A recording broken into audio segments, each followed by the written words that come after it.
Welcome back. Today in our Sunday Spotlight, the new face of Husky Nation and the impact he's making on campus. Jonathan the 15th is joining us in studio alongside his student handlers, Laura Santani and Matt Kylan. Did I say that right, Matt Kylan? Yeah. Perfect. Welcome all of you. And our guest of honor is lying on the floor. We need to... I'm not sure I've ever had a guest lie down during the show before, but this right here, this guy is Jonathan the 15th, right? Absolutely. So tell me about Jonathan the 15th while we feed him some treats here. What do our viewers need to know about Jonathan? Well, he's a spunky little guy. He's really excited to be our next mascot, although I'm not totally sure that his training is completely complete yet. We've been calling him the mascot in training. So he's about 3.5 months now, almost 4 months. He's going to be 4 months on the 19th. So he's learning really well, and he's got a lot of energy, so we're working with him. And so tell me about that work.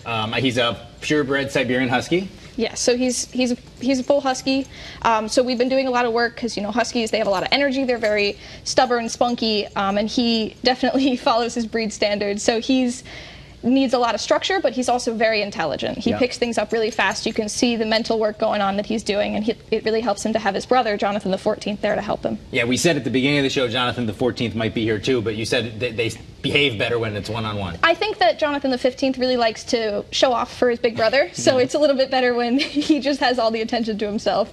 So, Matt, tell me about the training that has to happen here. What goes into getting from here to maybe seeing him at Gamble or at Rentschler Field? So we'll slowly start introducing him to different kind of events, make sure that he's getting adjusted, make sure that he's getting used to being around lots of people.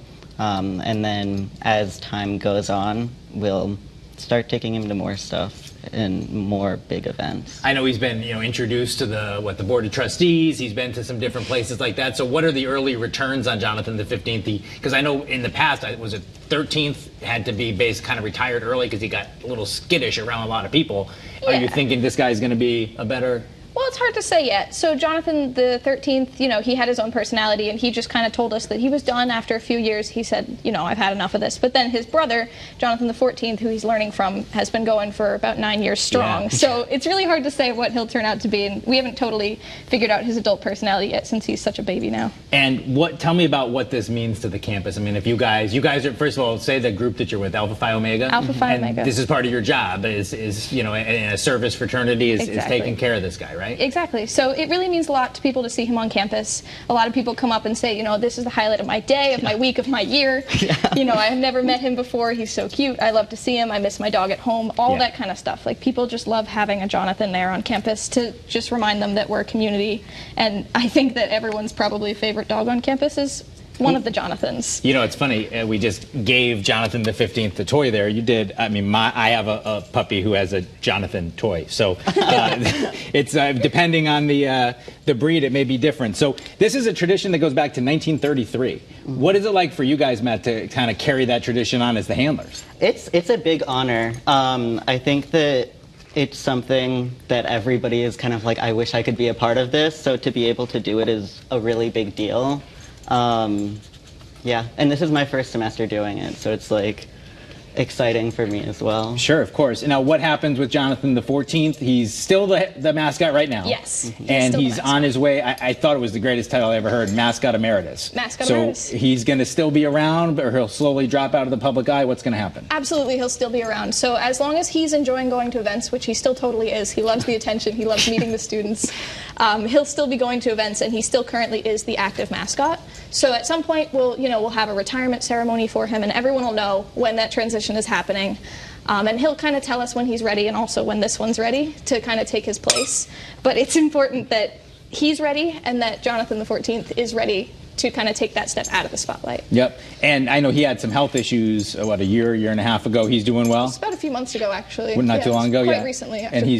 And we're talking about Jonathan the 14th now. He's doing good? He's doing all right? Yes, he's doing very well. So when you move forward and you have to, bring this guy to big events, as the handler, what are the things you're thinking about in getting him ready for that? Well, there's definitely the big hurdle to pass of just everybody being very, very excited to see him and him being very excited to see everybody. So there's a lot of energy and there's a lot of uncontrollable variables going on, so we have to watch out for his safety. That's our first concern, is that he's safe. And when people see us on campus, you know, we need them to understand that we want him to be safe and we want him to learn. And, you know, sometimes since he didn't have all of his puppy shots, that doesn't mean coming up to him, running up and petting him and yelling and, you know, getting really excited as we all want to do. So we have to really watch out for people's attitudes at events and what he's prepared to do.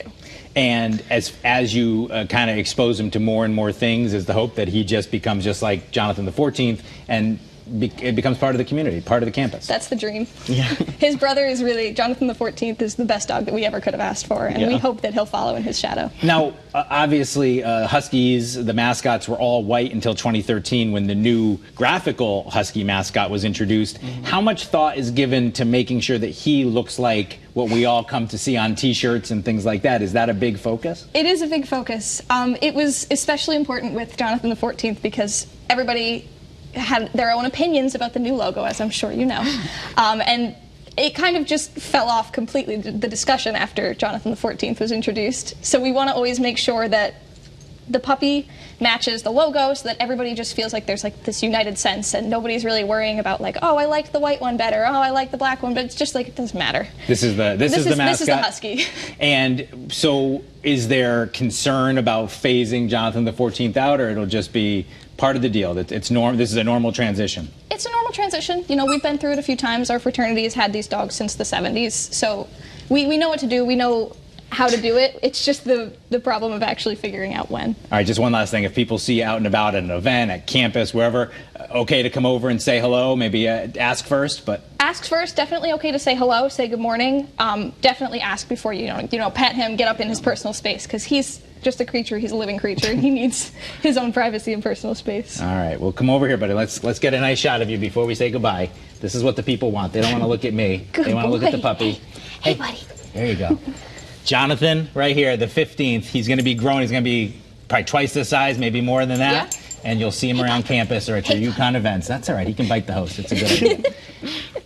This right here is Jonathan the 15th. That is CT23 for this week. We'll see you back here next week without the cute puppy. CBS Sunday Morning is next. Have a great rest of your weekend.